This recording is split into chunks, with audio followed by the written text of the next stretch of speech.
Nako, pati si Carla, no? Pati si Carla na nananahimik, dinamay na.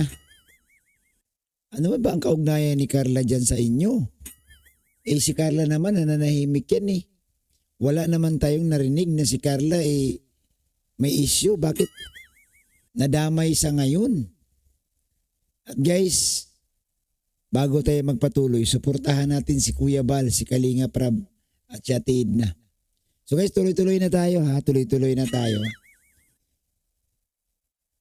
Dito pa rin tayo guys sa walang katapusang issue, walang katapusang bakbakan, mainit. No, mainit na talakayan. Nako, napakasaya nga sa loob ng Kalingap. Pero dito guys, sa gagawin natin na reaction, sigurado ako, mayroong hindi masaya dito. Bakit? Eh si Kalinga Prab, nagsalita na. Nagsalita na si Kalinga Prab. Sabi ni Kalinga Prab, mahinang nila lang ang gumagawa ng ganyan. Huwag idamay ang mga beneficiaries.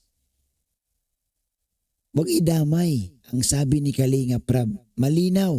Pero guys, pakinggan muna natin ito. Ito kasi yung pinagmulan eh. Kaya si Kalinga Prab nagsalita at hindi na nakapagpigil, hindi na nakapagtimpi doon sa kanyang live. Ito kasi ang dahilan. Pakinggan natin. Pakinggan natin ito para naman mayroon tayong malinaw na basihan. Ito. Baby boy, sa live niya. Di Carla daw tahimik lang at tama daw ginawa nila. Tahimik si Carla? Tahimik man talaga. Wala namang iso kay Carla sa ngayon ha. Bakit? Bakit? Ang tanong dito, bakit si Carla nadadamay? Baka mamaya yung pagsabi ng tahimik meron na sa ilalim na may problema din pala. Huwag nila ipagmalaki. Kasi meron din may problema din sa ilalim. Bakit? Bakit si Carla? Guys, ito ang mahirap no.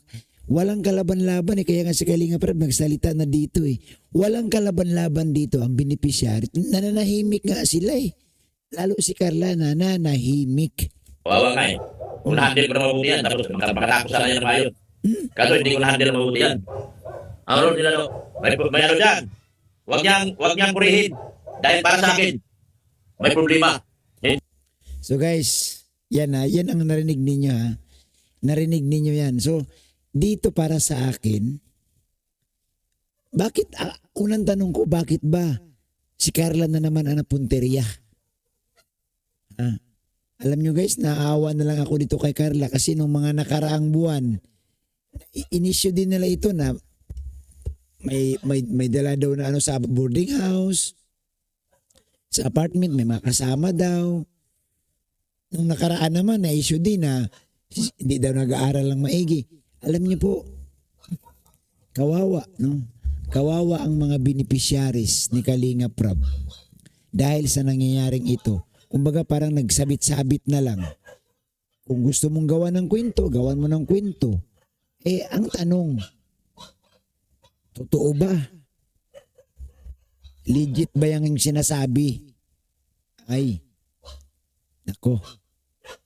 So guys, dito naman dahil dito guys, alam nyo ba si Kalinga Prab, nagsalita na no?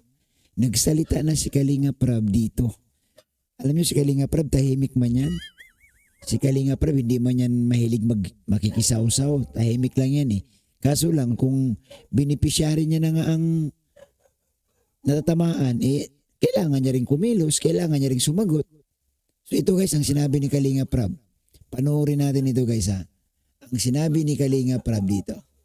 Ito. Si Carla sa live ni Doc. Pinapalapa sa viewers. May yahin na bata si Carla tapos gagawan pa ng kwento nang di naman totoo na stress ang mga yung bata. Mahinang nila lang yan kapag ang pinapalapa natin sa viewers natin is yung Kalinga Angels. Dapat wag no? Wag nating hayaan guys na na lalo na itong mga beneficiary ni Kalinga Prab na katulad ni Carla, no? Kung maari nga Pag sa live, siguro punahin mo. Or wag ka na mag-live. Wag ka na mag-live kung ang comment section mo naman ay puro baser. Kung di mo naman kayang i-handle diyan sa comment section, wag ka mag-live. Kasi, okay sana kung hindi beneficiary ni Kalinga Prab yun. Kaya nga dito guys, nagsalita na si Kalinga Prab eh. Diba? Sabi ni Kalinga Prab. Anong sabi ni Kalinga Prab ito? Ang pinapalapa natin sa viewers natin is yung Kalingap Angels. Wala yan. Ano yan? Mga may hinang nilalang lang gumagawa nun. Oh, kita mo? Mahinang nilalang. Hindi kasi ganito guys, ilagay natin sa tama. Unang-una, bakit ba idadamay natin si Carla? Para sa akin lang guys bakit idadamay si Carla? Bakit idadamay si Carla? Hindi naman kasali si Carla sa issue. Kung ano bang mainit na issue ang mga pinagkatalunan dyan, bakit nga ba na idamay si Carla? Alam nyo, mahirap, no? Ang katulad ni Carla, na hindi man yan sanay. Sabi nga ni Kalinga Prab, tahimik yan mahihain nga yan Kung bagay si Carla, hindi man yan lumaki sa syudad. Laking kustal yan, Dito yan sa amin, tabing dagat kami dito. Hindi man yan sanay sa... Kaya nga mahihain yan Tapos ganito, nadadamay. Ang kalabanin yung kapwa vlogger, hindi yung mga Kalingap Angels ang ipapain. Yun, reactor sa reactor, yun lang. Yun. Diba? Sabi ni Kalinga Prab, ang kalabanin ninyo, kapwa vlogger or reactor sa reactor. Anyway guys, may punto si Kalinga Prab Bakit? Ba't ko nasabi? Sa mga beneficiary kasi, hindi sila ganun katatag. Alam mo, ang gagawin na nila Carla at iba pang beneficiaries ni Kalinga Prab, iiyak lang yan Siyempre, masasaktan. Makaramdam ng panlalait, masakit na salita, maging low moral sila. Paano ang pag-aaral yan? Apektado. Kaya nga dapat ibahin natin kasi nga tama itong sinabi ni Kalinga Prab Tama itong sinabi ni Kalinga Prab na mahinang nilalang kapag ang binabakbakan mo, beneficiary, bakbakan mo yung kapwa reactor. Yung kapwa mo charity vlogger, kapwa mo vlogger yun ang bakbakan. Huwag itong... Nagit nyo ba ako guys? Nagits nyo? Ang pinupunto ni Kalinga Prab dito, babae ito. Ako mo sa totoo lang. Iba kasi ang pakiramdam, iba kasi ang katayuan ng beneficiary kasi mga ano yan sila mga nag-aaral baga. Isipin mo na lang. Katulad nito ni Carla, i-issue, ilan ang mga kaibigan niyan sa school? Mga kaklase niyan, mga kamag-anak niyan, anong sasabihin? Kaya nga sinasabi ni Kalinga Prab, mahinang nila lang. Huwag niyong gawin yan. Ang bakbakan ninyo, yung reactor sa kapwa reactor, vlogger sa kapwa vlogger. Ito, beneficiary ito guys. At pangalawa, mga babae man yan. Ako lagi kong pinupunto Hindi ako, against ako kapag ang babae na babakbakan mo, ibabas. Ayaw ko ng ganun. Kasi nga, lagi kong sinasabi dito, mahina po ang kanilang emosyon. Katulad ng mga beneficiaries ni Kalinga Prab, naiyak lang yan Hindi man yan nakikipag-away, hindi man yan nakikipag-ribat, hindi man yan nakikipaglaban. So wag natin idamay sana. Wag natin idamay. Hindi sila ganun katindi kagaya sa ating mga reactor na magtanggalan man tayo ng balat dito sa mukha. Okay lang.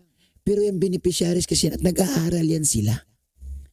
Mahalaga po, nag-aaral sila. Dapat nga tahimik sila. Dapat wag silang isyuhan.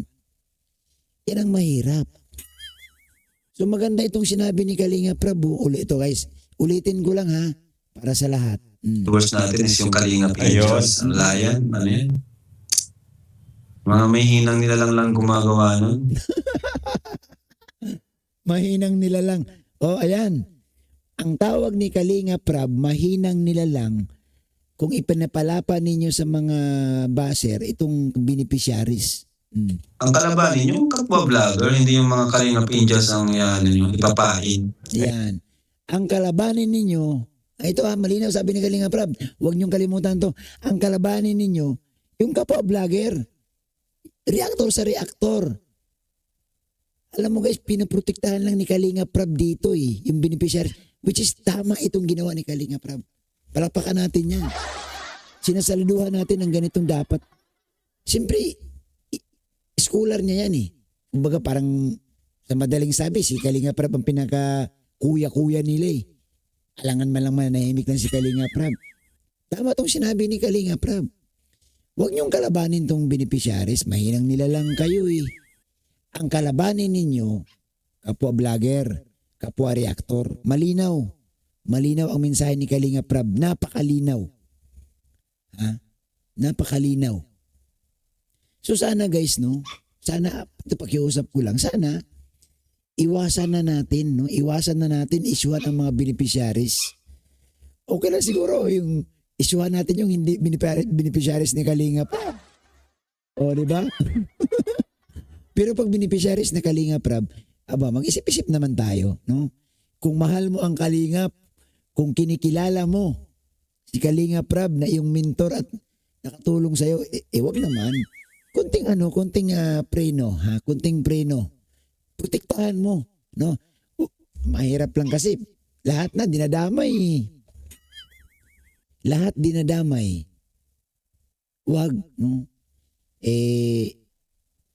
hindi maganda. Malay natin, umikot ang gulong. Umilalim ka ulit. Ngayon, nasa ibabaw ka, ayos lang. Untap ka, hayahay. Pero pag umilalim ang gulong, alalahanin natin, ang buhay natin ay parang gulong. Minsan, nasa ibabaw. Minsan, umiilalim. So, dapat ganun, ipakita pa rin natin na sinasabi, hindi